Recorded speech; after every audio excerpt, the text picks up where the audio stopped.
Hello అండి అందరికీ. ఇదొచ్చేసి ఆవు పేడ అండి.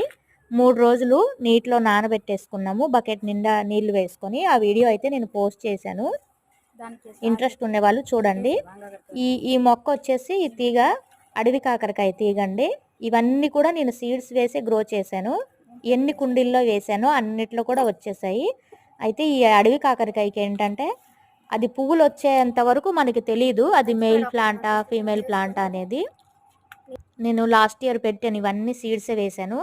ఫుల్‌గా పువ్వులైతే వచ్చాయి. కొన్నిట్లో మెయిల్ ప్లాంట్సే వచ్చాయి. ఒక్కటి ఫీమేల్ చిన్నగా పింజలు వచ్చేటప్పటికి సీజన్ అనేది అయిపోయింది. ఇంకా ఎండాకాలం మొత్తం అది ఎండిపోద్ది, చచ్చిపోద్ది కాబట్టి అలానే వదిలేసాము. అంటే మొక్క పైన ఎండిపోద్ది. లోపల గడ్డ అలానే ఉంటుంది. ఇప్పుడు వర్షాకాలం 2 చినుకులు పడగానే దానికదే చక్కగా చిగురొస్తుంది. అది ఇంకా పెరగడానికి మనము ఆవు పేడ అనేది మొక్క మొదల్లో వేసుకోవాలి. చాలా బాగా పెరుగుతుంది. Thank you.